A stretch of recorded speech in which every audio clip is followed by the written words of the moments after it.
புரியுதுங்களா? ஜெயிச்சு தான் நாங்க மக்களுக்கு அரியணையில வந்து ஏறி உட்காந்து தான் நல்லது செய்யணுங்கிற அவசியம் எங்களுக்கு கிடையாது. புரியுதுங்களா? இப்போ மட்டும் என்னங்க நல்லா செஞ்சுட்டீங்க? இப்போ எலெக்ஷனுக்காக இந்த எப்படி நான் வந்து முதல்வர் வேட்பாளரா நிக்கிறதுக்கு நீங்க ஆட்சி பிடிக்கிறதுக்காக தான் 2021லயே வந்து 12th பசங்களுக்கு வந்து ஃபர்ஸ்ட் மார்க் எடுத்தவங்களுக்கு அது குடுக்குறதும், இது குடுக்குறது. ஏன் அதுக்கு முன்னாடி 12th பசங்க யாரும் படிக்கலையா?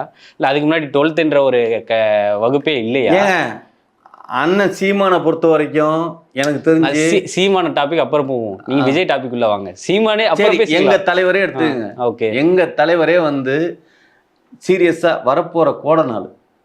புரியுதுங்களா? எல்லாரும் எங்க நின்று ஓட்டு போடுவான்?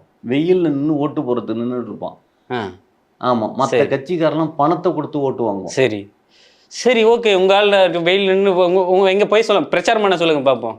வெயில் நின்று பிரச்சாரம் பண்ண சொல்லுங்க. சீமான எடுத்துங்க, வெயிலில் நின்று வேகாத வெயிலில் வந்து பிரச்சாரம் பண்றாரு. நேற்று பார்த்தீங்களா? திருத்தணி இப்போ நடந்து பாத யாத்திரை போய் அவ்வளோ மட்டும் வெளில பேசுறாரு. இன்னைக்கு வேலூர்ல